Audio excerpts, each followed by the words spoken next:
فرمایا ابو بکر اس خاتون سے پوچھو کیا یہ ہماری میزبانی کر سکتی ہے، کیا یہ ہمیں اپنا مہمان بنا سکتی ہے؟ ہزاروں سال کی محنت انسان کو وہاں تک نہیں پہنچا سکتی جہاں ادب پہنچاتا ہے، اور پھر برسوں کے گناہ اتنا نقصان نہیں کر سکتے جتنا بے ادبی نقصان کرتی ہے۔ اور یہ عاشقوں کی محفل ہے۔ آئیے میں آپ کے سامنے کچھ بات عرض کروں، چونکہ ہزاروں جوان موجود ہیں اور اس وقت اس دنیا کے اندر جرائم بے پناہ بڑھتے جا رہے ہیں، گناہ بے پناہ بڑھتے جا رہے ہیں۔ ہر دن نت نئے انداز سے گناہوں کو نیا نیا روپ دے کر ہمارے درمیان لایا جا رہا ہے، اور گناہ ہر دن ہمارے درمیان ایک نئے چیلنج کی حیثیت سے ظاہر ہو رہے ہیں۔ کل تک مفکرین کہا کرتے تھے کہ گناہ ہمارے دروازوں پہ دستک دے رہے ہیں، لیکن اب گناہ ہمارے دروازوں پہ دستک نہیں دے رہے ہیں، بلکہ گناہ ہمارے گھروں کے اندر داخل ہو چکے ہیں، ہمارے شبستانوں میں داخل ہو چکے ہیں، بیڈ روم سے لے کر کے باورچی روم تک، اور اس کے بعد اللہ اکبر ہمارے ڈائننگ ہال تک گناہ ہی گناہ ہے۔ بیڈ روم میں جاؤ تو وہاں گناہ، کھانا پک رہا ہے تو وہاں گناہ، کھانا کھایا جا رہا ہے تو وہاں گناہ، شادیوں کی محفلیں تو وہاں گناہ، حتیٰ کہ میتوں میں بھی لوگ گناہوں سے محفوظ نہیں، مسجدوں میں بھی لوگ گناہوں سے محفوظ نہیں۔ اور اچھی طرح یاد رکھنا، جہاں گناہ ہے وہاں فنا ہے۔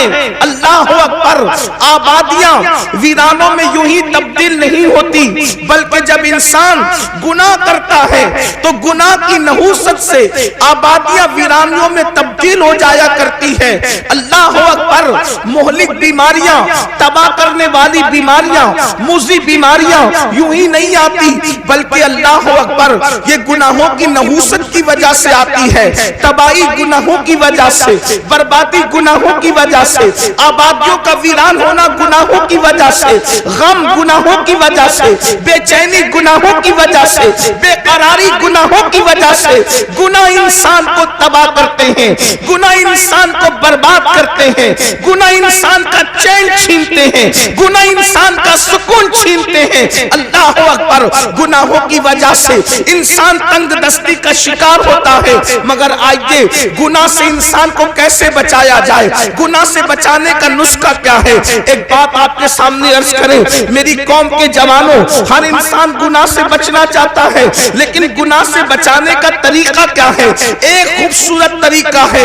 اللہ اکبر، جب دل گناہ کرنا چاہتا ہے تو انسان گناہ کرتا ہے۔ اللہ اکبر، جب دل میں گناہ کا خیال آتا ہے تب انسان گناہ کرتا ہے، اور دل میں گناہ کا خیال آتا کب ہے؟ اللہ اکبر، جب دل میں اللہ اللہ عشق مصطفیٰ نہ ہو، محبت رسول نہ ہو، تو دل کے اندر گناہ کے خیالات جنم لیتے ہیں۔ اس لیے کہ میرے آقا علیہ الصلوۃ والتسلیم کے پیارے دیوانوں، جب دل میں خود محبوب جلوہ گر ہو تو دل میں گناہ کا خیال کیسے پیدا ہوگا؟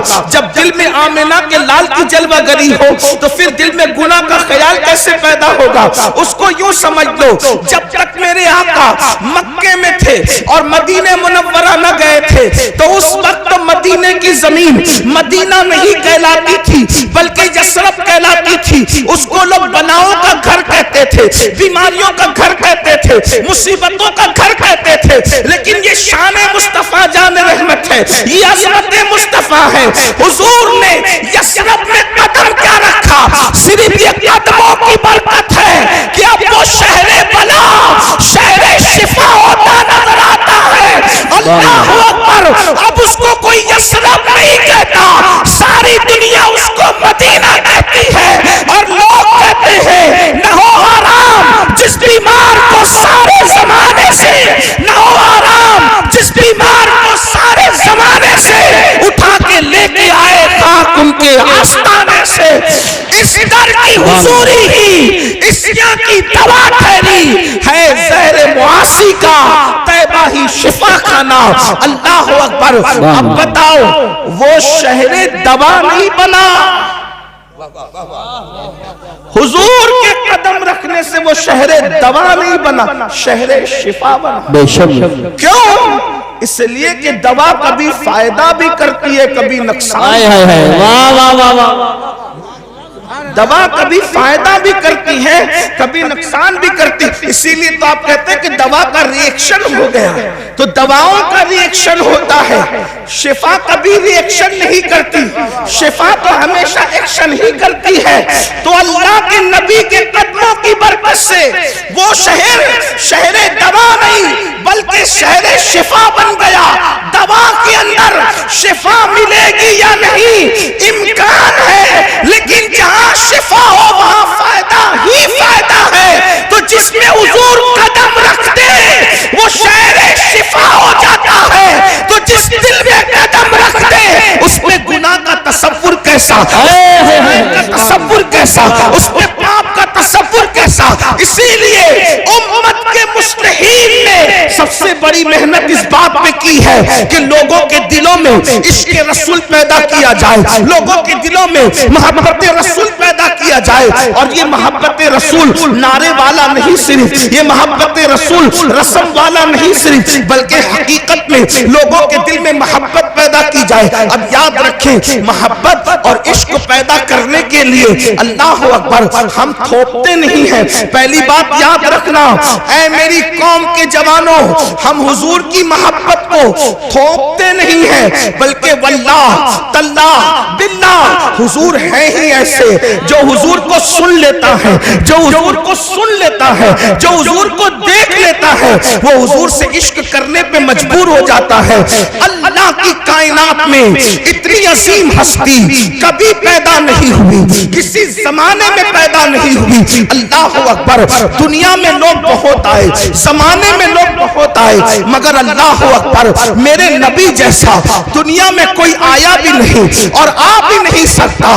خدا نے ان جیسا کسی کو بنایا ہی نہیں۔ اللہ اکبر، کیا شان ہے مصطفیٰ جان رحمت کی۔ اللہ اللہ، پھر کہہ رہا ہوں، یہ محبت تھوپی نہیں جا رہی ہے، بلکہ واقعی حضور ہیں ہی ایسے، ان سے پیار کیا جائے، ان سے محبت کی جائے۔ ان کی شان کیا ہے؟ اللہ اکبر، دشمنوں نے سنا اور ان کے سامنے صحیح تعارف پیش کیا کر دیا گیا تو اللہ اکبر دشمن بھی پیار کرنے پہ مجبور ہو گئے۔ اللہ اللہ، آج یہ میں آپ کو بتاؤں، لوگ یہ جو کہتے ہیں آج پوری دنیا کے اندر حضور کے خلاف جو مشن چلایا جا رہا ہے تاکہ لوگوں کو اللہ کے رسول سے بدگمان کر دیا جائے، یاد رکھنا یہ بدترین زبانیں منہ کے اندر ختم ہو جائے گی، لیکن مصطفیٰ جان رحمت کے خلاف کوئی تحریک نہ کامیاب ہوئی ہے نہ کبھی کامیاب ہو سکتی ہے۔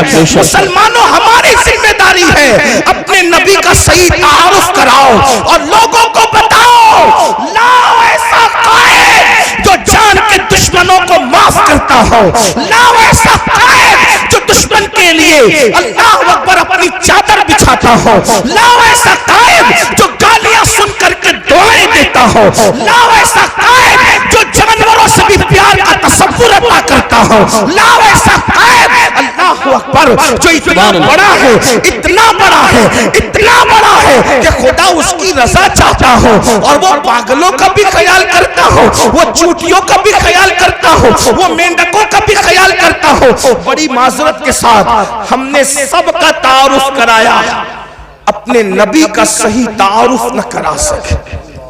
کیوں؟ اس لیے کہ برا مت ماننا، سب کو اپنے باپ داداؤں کی پڑی ہے، نبی کا سچا تعارف کون کرا رہا ہے؟ مجھے بتائیں، جس دن حضور کا سچا تعارف کرانے میں ہم کامیاب ہو گئے، دنیا اسلام کے دامن میں پناہ لینے پہ مجبور ہو جائے گی۔ اور اگر کسی کے مقدر میں ایمان نہیں ہے، کم از کم اس کے دل سے نفرت کا خاتمہ تو ضرور ہوگا۔ لیکن ہم نے سیرت النبی کہاں پیش کی؟ ہمیں خود سیرت نہیں پتہ ہے۔ آئیے آپ کے سامنے سیرت النبی کی کچھ باتیں پیش کروں تاکہ آپ کو پتہ چلے ہمارے نبی کی عظمت کیا ہے، ہمارے نبی کی شان کیا ہے۔ اور جو لوگ سیرت کے جلسے کرتے ہیں وہ اتنے خشکے ہیں، وہ لوگ اتنا چھوٹا دل رکھتے ہیں کہ وہ بڑے بھائی سے زیادہ نبی کو مرتبہ دینے کے لیے تیار ہی نہیں۔ وہ رسول اللہ کو اپنے جیسا انسانی سمجھ بیٹھے ہیں، اور وہ اس کے دائرے سے باہر ہی نہیں نکلنا چاہتے، تو ان کے حوالے ہم نے سیرت کے جلسے کر دیے۔ سیرت النبی کا عنوان ہے، لیکن وہ سیرت الانسان بیان کرتے ہیں۔ سیرت النبی بیان کرنے کا حق صرف اہل سنت کو ہے۔ سیرت النبی بیان کرنے کا حق صرف اہل سنت کو ہے، اس لیے کہ سیرت الانسان الگ چیز ہے اور سیرت النبی الگ چیز ہے۔ سیرت النبی میں سیرت الانسان سمٹ آتی ہے، لیکن سیرت الانسان میں سیرت النبی کو آپ نہیں سمجھ سکتے، اس لیے کہ جو نبی ہوتا ہے وہ انسان ہوتا ہے، مگر ہر انسان نبی نہیں ہوتا، اس لیے لوگ سیرت الانسان لے کر بیٹھے ہیں اور سیرت النبی کی ضرورت ہے۔ آپ کہیں گے سیرت الانسان میں اور سیرت النبی میں فرق کیا ہے؟ آپ توجہ فرمائیں۔ لوگ کہتے ہیں کیا؟ یہ کہتے ہیں آج یہ کہ وہ تو اتنے ہماری طرح انسان تھے، وہ تو اتنے ہماری طرح انسان تھے کہ حلیمہ کی بکریاں بھی چراتے تھے اور وہ بکریوں کا دودھ بھی دوتے تھے۔ اس طرح کہہ کر کے انسان کے دل میں کیا عظمت بیٹھ سکتی ہے؟ لیکن ہم کہتے ہیں اگر بکری کا دودھ دونے کا ذکر کرنا ہی لوگوں کا شوق ہے تو پھر ہم سے بھی دودھ دونا سن لو۔ اللہ اکبر۔ تم کہتے ہو کہ وہ بکری کا دودھ دوتے تھے، ہم بھی کہتے ہیں ہاں دوتے تھے، لیکن فرق کیا ہے؟ فرق یہ ہے کہ جب وہ ہجرت کے سفر میں صدیق اکبر کے ساتھ چلا، صدیق اکبر اس بڑھیا کے جھوپڑے کے قریب گئے اور پوچھا میرے صاحب کہتے ہیں، یہ نہیں کہا میرے نبی کہتے ہیں، اس لیے کہ معاملہ راز میں رکھنا تھا۔ میرے صاحب کہتے ہیں کیا تو ہماری میزبانی کر سکتی ہے؟ کیا تو ہماری مہمانی کر سکتی ہے؟ اس بڑھیا نے کہا ساری بکریاں جنگل کو گئی ہیں، میں تمہاری کیا میزبانی کروں؟ ایک بیمار بکری پڑی ہوئی ہے اور وہ بانجھ ہے اور وہ کھڑی نہیں ہو سکتی ہے، وہ چلنے کے قابل نہیں، ورنہ وہ بھی جنگل جاتی، وہ بھی چرتی۔ اللہ اکبر۔ آقا نے فرمایا اس سے کہو کہ یہی بکری ہمیں دے دے، ہم اس سے دودھ نکال سکتے ہیں۔ صدیق اکبر نے کہا میرے صاحب کہتے ہیں یہ بکری ہمیں دے دے، ہم اس سے دودھ نکال سکتے ہیں۔ اس نے حیرت سے چہرے دیکھے اور کہا کیا تمہیں اس بات کا پتہ نہیں کہ بانجھ بکریاں دودھ نہیں دیتی؟ اگر بانجھ بکریاں صحت مند بھی ہو تو دودھ نہیں دیتی، دودھ دینے کے لیے بکری اولاد والی چاہیے، اور پھر یہ تو بیمار ہے، یہ کیسے دودھ دے سکتی ہے؟ پھر اصرار ہوا۔ میرے صاحب کہتے ہیں مگر ہمیں بکری دے دو، ہم دودھ نکال لیں گے۔ اس نے چہرہ دیکھا تو بڑھیا کی بڑھیا دیہات میں رہتی تھی، اس کے دل نے کہا یہ کوئی جھوٹے کا چہرہ نہیں ہے، یہ کسی سچے کا چہرہ ہے۔ صدیق اکبر سے کہا اٹھا لو بکری۔ آپ نے بکری کو اٹھایا، آقا نے بسم اللہ پڑھ کے ہاتھ پھیرا، وہ بیٹھی ہوئی پڑی ہوئی بکری اٹھ کر کے کھڑی ہو گئی۔ صرف ہاتھ پھیرنے کی وجہ سے اٹھ کر کے کھڑی ہو گئی۔ پانی کا کٹورا لیا، تھن پہ ملا پانی تو سینے میں دودھ آ گیا۔ فرمایا برتن لاؤ، اس کے بعد دودھ نچوڑا تو دودھ جاری ہو گیا۔ دوسرا برتن لاؤ، دوسرا بھی بھرا، تیسرا برتن لاؤ، تیسرا بھی بھرا، چوتھا برتن لاؤ، چوتھا بھی بھرا۔ اللہ اکبر۔ معبد حیرت سے دیکھنے لگ گئی، بانجھ بکری کو دودھ آ رہا ہے اور اتنا آ رہا ہے کہ برتن کے برتن بھرے جا رہے ہیں۔ آخرکار برتن لائے گئے، بھر دیے گئے، لائے گئے، بھر دیے گئے۔ معبد نے کہا اب میرے گھر میں برتن نہیں ہے۔ نعرہ تکبیر، نعرہ رسالت، نعرہ غوثیت، مشرق اعلی حضرت، فیضان اعلی حضرت حضرت علامہ سید امین القادری صاحب قبلہ، عظمت مصطفیٰ کانفرنس، جشن دستار بندی۔ سبحان اللہ۔ برتن بھر جو پینا تھا پی لیا، جو پینا تھا پی لیا، اور اس کے بعد گھر کے برتن بھر کر کے چھوڑ کر چلے گئے۔ کیا ہوا؟ اس کے بعد معبد کا شوہر آیا اور آنے کے بعد کہا گھر میں دودھ کیسا؟ اتنا سارا گھر میں دودھ کیسا؟ تو اس وقت اس خاتون نے کہا کہ مجھے نام تو نہیں پتا، لیکن ایک جوان اور اس کے ساتھ ایک شخص، دو لوگ آئے تھے، اور وہ جو جوان تھا اس کو میں نے پوچھا نہیں کہ اس کا نام کیا ہے، اس کا خادم تھا، اس کا نام بھی مجھے نہیں پتا، البتہ اس کا چہرہ دیکھا، اس نے جو برتن بھر دیے تو میں نے اس کا نام خود رکھ لیا۔ معبد کہتی ہے اس کا نام میں نے نہیں پوچھا، اس کا نام میں نے خود رکھ لیا۔ کہا کیا نام رکھ لیا؟ کہا میں نے اس کا نام رکھا برکت والا، اس لیے کہ وہ جدھر جاتا ہے برکت ہو جاتا ہے۔ دیکھو وہ مسلمان نہیں ہوئی لیکن حضور کو دیکھ لیا، تو حضور کو کس نام سے پکار رہی ہے؟ برکت والا، وہ برکت والا۔ اچھا تو دیکھے گی تو پہچان لے گی۔ اس نے سارا واقعہ بتایا۔ وہ ہاتھ پھیرتا ہے، بکری کھڑی ہو جاتی ہے، وہ ہاتھ پھیرتا ہے، بانجھ بکری کے تھن میں دودھ جاری ہو جاتا ہے، وہ ہاتھ لگاتا ہے تو پھر بکری کے تھن سے دودھ نکلتا ہے، اور ہمارے گھر کے سارے برتن ایک بانجھ بکری کے تھن سے بھر دیے جاتے ہیں۔ وہ برکت والا۔ تو اس کے شوہر نے کہا وہ تھا کیسا؟ سبحان اللہ، توجہ، وہ تھا کیسا؟ ایک مرتبہ دیکھا معبد نے اس برکت والے کو اور پوچھا وہ تھا کیسا؟ ہائے ہائے، اب اگر وہ تھا کیسا عظمت مصطفیٰ کانفرنس سننے آئے ہو تو سنیو زندہ دلی کے ساتھ، ذرا اپنے نبی کا حلیہ سن لو۔ وہ تھا کیسا؟ تو کہا اس کو دور سے دیکھو تو بھی خوبصورت نظر آتا تھا، اور قریب سے دیکھو تو بھی خوبصورت نظر آتا تھا۔ اللہ اکبر، توجہ فرمائیں، میں ہر دو جملے پہ نہیں کہوں گا کہ بولو سبحان اللہ، اس لیے کہ میں تو آپ کے ایمان پہ چھوڑتا ہوں کہ اپنے نبی کا ذکر سن کر بھی کوئی کہہ سکتا ہے یا چپ رہ سکتا ہے؟ ارے جس کے نام پہ کنکریاں بھی بول پڑتی ہے، اگر اس کے نام پہ سنی نہ بولے تو پھر کون بولے گا؟ عاشقان رسول نہ بولیں گے تو کون بولے گا؟ ایک غیر مسلم خاتون سے پوچھا اس کے شوہر نے، جس کا نام تو نے برکت والا رکھا ہے وہ دکھتا کیسا تھا، وہ تھا کیسا؟ تو اس نے کہا دور سے دیکھو۔ کیا ذہین عورت تھی معبد، آج تک اس کا نام تاریخ میں موجود ہے۔ حلیہ رسول جس نے بھی بیان کیا معبد کا حوالہ ضرور دیا۔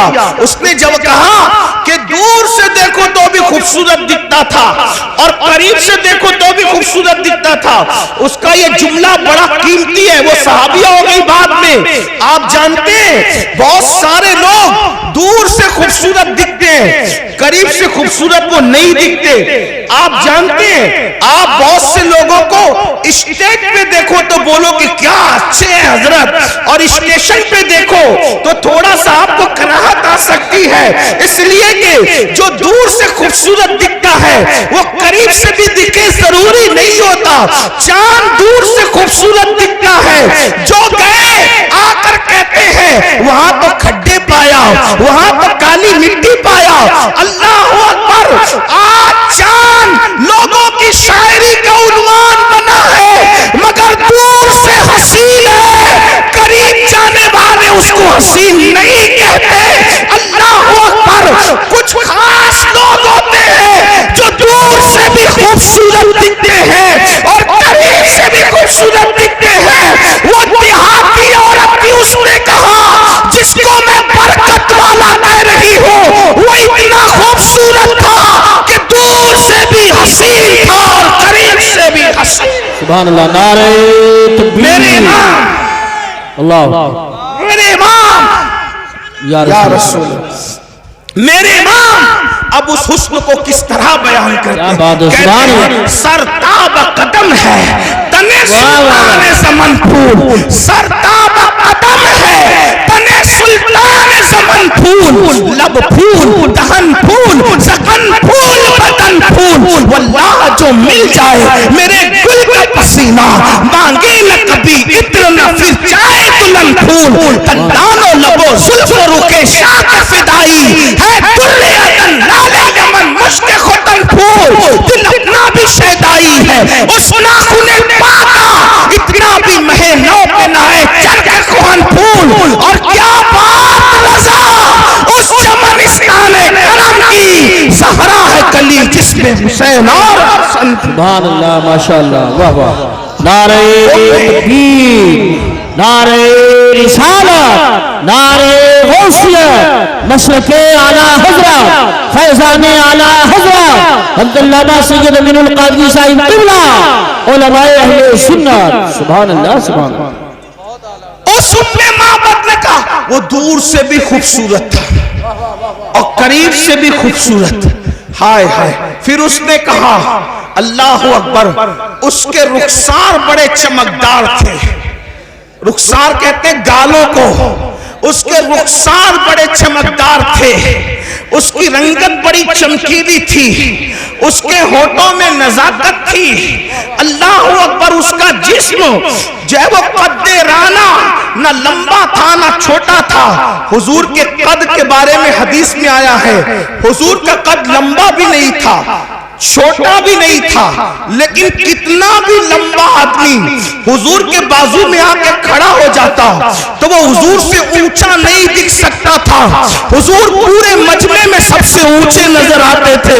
صحابہ کہتے ہیں حضور کتنے بھی اونچے کے سامنے کھڑے ہو جائے حضور ہی اونچے نظر آتے تھے. امام کہتے ہیں سارے اونچوں میں اونچا سمجھیے جسے ہے اس اونچے سے اونچا ہمارا نبی. سارے اچھوں میں اچھا سمجھیے جسے ہے اس اچھے سے اچھا ہمارا نبی. اللہ اکبر. حسن کھاتا ہے جس کے نرک کی قسم وہ ملی ہے دلارا ہمارا نبی. سبحان اللہ سبحان اللہ. ام معبد کہہ رہی ہے اللہ. ام معبد کہہ رہی نہ چھوٹے قد کا تھا نہ اونچے. اس لیے کہ چھوٹا ہو، کوئی چھوٹا ہو تو برا نہ ماننا، چھوٹا ہو تو بھی خوبصورت نہیں دکھتا زیادہ، اور لمبا ہو تو بھی بہت اچھا نہیں لگتا. میانہ قد. حضرت امیر خسرو کہتے ہیں حضور کا حسن بیان کرتے ہیں، کہتے ہیں پری پیکر نگارے سرو قد لالا رخسارے. پری پیکر نگارے.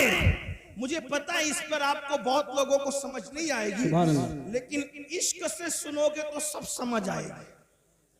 پری پیکر نگارے سرو قد لالا رخسارے سراپا آفت دل بود شب جائے کے من بودم. اور میرے امام کہتے ہیں کمری نے گل ان کو کہا، سبحان اللہ، بلکہ بلبل نے گل ان کو کہا.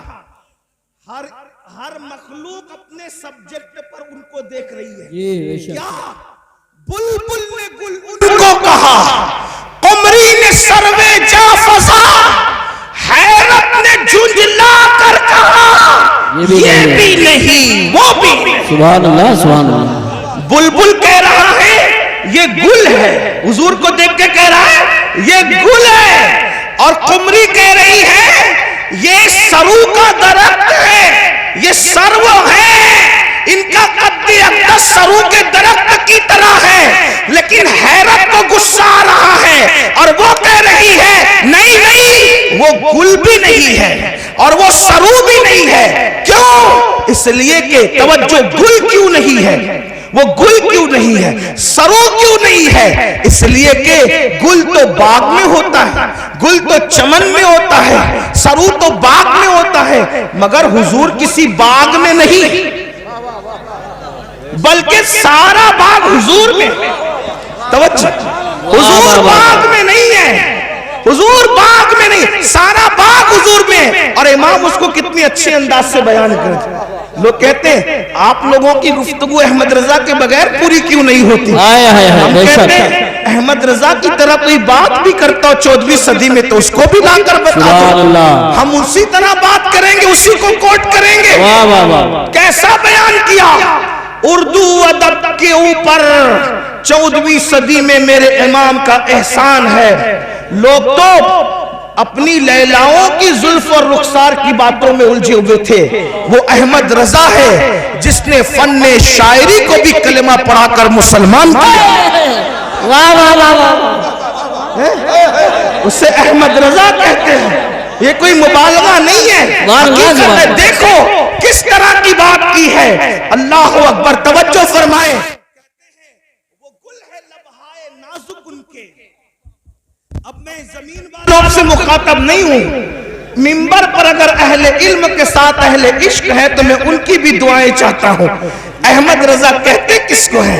رضا بریلوی کہتے کس کو ہے؟ کیا وہ گل ہے لبہائے نازک ان کے، ہزار جھڑتے ہیں پھول جن سے۔ وہ گل ہے لبہائے نازک ان کے، پھول سے کبھی پھول نہیں جھڑتے،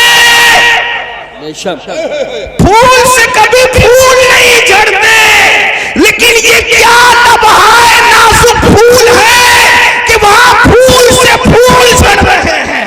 وہ گل ہے لبہائے نازک ان کے، ہزار جھڑتے ہیں پھول جن سے، گلاب گلشن میں دیکھے بلبل، یہ دیکھ گلشن گلاب میں۔